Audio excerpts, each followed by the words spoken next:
CGI has become a necessary part of modern cinema, and digital effects immerse the audience into the fictional world. From reverse aging Arnold Schwarzenegger to creating fictional utopias and populating them with mythical creatures, CGI is becoming so advanced that it is surpassing the uncanny. And as we see such radical improvements in computer animated imagery, we find it harder to separate a digital world from a real one. Because of these advancements, CGI is not just replacing the world we live in, but it is slowly replacing us. These digital humans are becoming more common than ever. With the ability to replicate the anatomical perplexities of humans, the need for real ones are becoming redundant. The question is, what are the ethics of digital humans, and will digital humans replace us? This 2014 Galaxy commercial captures new footage of Audrey Hepburn 21 years after her death. But this isn't found footage sourced from elsewhere, nor is it an extremely accurate lookalike merely playing the part of Hepburn. In fact, this is a digital recreation or a computerized taxidermy of a young Hepburn. On the release of this advert, it was praised as a triumph in computerized visual effects, setting the standard for computer animation, whilst at the same time making it much more accessible. And though there were CGI humans before this, Hepburn's resurrection really is the first time a CGI human looks just like a human. And by this, I mean that Hepburn's digital puppet transgresses the uncanny valley. The uncanny valley refers to the theory coined by Masahiro Moiri that it observes the negative reaction we have against things that closely resemble humans, but are not convincingly realistic. Audrey sits somewhere here, whereas Toy Story's Andy may sit much lower. But as technology progresses and techniques improve, we can pose digital humans to look more realistic than they ever have. But as digital humans become more realistic, ethical questions start to arise, as the concept of digitally resurrecting the dead seems eerie and inhumane. Perhaps the most notable case of digital replacement was in the 2016 blockbuster Rogue One. The late Peter Cushing is seemingly resurrected 22 years later to reprise his role as Governor Tarkin.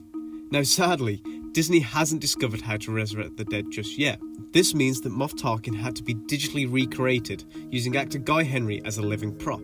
Despite fears, Guy Henry's digital makeup was so convincing it fooled the production's crew. We said, that's CGI, like it's completely computer generated, and she's like, oh, I didn't realise. And that made us all look at each other and feel a lot better. We were like, oh, maybe we're going to get away with this, maybe it's going to be okay. Although, it didn't convince everyone. Why does Tarkin look like he fell down the uncanny valley? Regardless, Cushing's revival has created a new era of film, and Rogue One has birthed an environment where digital imagery presents limitless boundaries, and along with it, ethical dilemmas. How can the actor consent to the use of their image when they are no longer alive? Who gets paid? And who gets the credit? To answer that latter is easy. Rogue One gives credit to Guy Henry, with a dedication and thanks to Peter Cushing's estate. Despite this credit, Henry observes himself that he is not directly playing Moff Tarkin. But I'm doing it because I'm me, pretending to be Peter Cushing, pretending to be, so it's a further remove, and very, very hard to forget that you're acting when you've got this huge sort of head camera thing on with the lenses poking in. Furthermore, Guy Henry doesn't really appear in Rogue One, at least physically. His face is masked with what he calls digital makeup. Arguably, providing the voice and stature is only half the role of an actor, and it is the creative liberty which separates imitation from the craft of performance. Guy's interpretation of an actor playing a role doesn't just discredit Cushing's performance, but it undermines Henry's versatility as an actor. And there is certainly a danger to the art of performance if digital humans become more of a convenience than a necessity. Yet both Henry and Edwards argue that actors won't be replaced because digital humans are too expensive and time-consuming. I think it won't be, by and large, I don't think it'll be done, and I hope it will never be used for, bad effect. But Henry's fears are becoming reality. Audrey Hepburn's likeness is reduced to peddling something she may or may not have even endorsed if she were alive. And this moves us on to the issue of consent. More specifically, how is consent given if an actor is not present? We spoke to Peter Cushing's estate and asked them, how do you feel about this? And they were okay with it. But does that necessarily mean that his estate attains the same values as he did? It's hard to say what Cushing's wishes would have been, or whether he would have approved of this. Ironically, this sci-fi dystopian idea of digital resurrection is a product of Peter Cushing's own legacy as a science fiction icon. Regardless, Rogue One raises concerns around the ownership of identity and the commercialization of digitally resurrected actors. A controversial Somewhat iniquitous example of this is whiskey brand Johnny Walker's 2013 advert that proudly features martial artist and actor Bruce Lee, who infamously did not drink.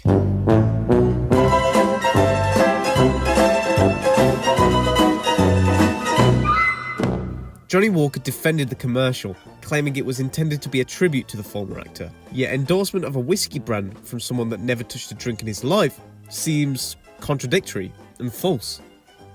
More importantly, it ignores Bruce Lee's morals and it lies to his audience.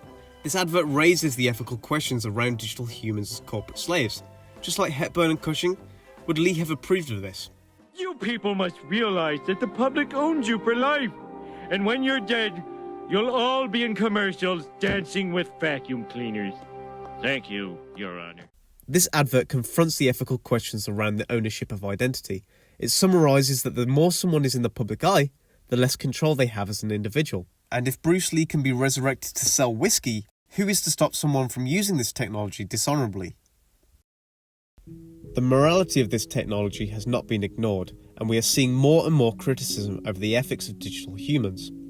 As we move into an era where post-truth and fake news become dominant headlines, we can see how the use of digital humans could eventually lead to its misuse. The sudden rise of deepfakes has littered the internet with humorous videos of face swapping celebrities. However, this technology has a darker origin. In 2017, the creation of deepfake pornography started to surface, and along with it, a total disregard for consent. Unlike what we've seen previously, deepfakes can be created by anyone with a computer, meaning that the distribution of misinformation is easier than ever. This is a dangerous time.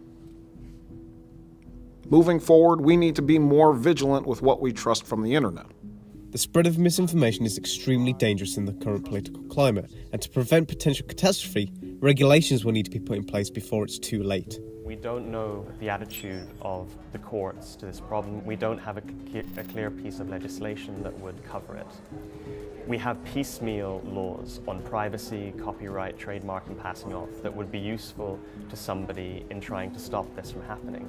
But we don't have a clear legal definition, we don't have a clear piece of legislation that is exactly on point. And until we have that, this legal uncertainty will continue. The future of digital humans is uncertain because we are still witnessing its momentum. Digital humans, if used incorrectly, have the possibility to be quite dystopian, a world where we can't trust anyone, anything, or even ourselves. But if used correctly and safely, this technology can open up Pandora's box, advancing progress in artificial intelligence and even healthcare. So maybe, just maybe, there is hope.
Because of these advancements, CGI is not just replacing the world we live in, but it is slowly replacing us.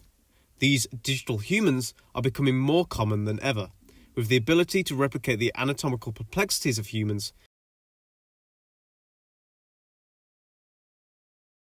the need for real ones are becoming redundant. The question is, what are the ethics of digital humans, and will digital replace us? And will digital humans replace us?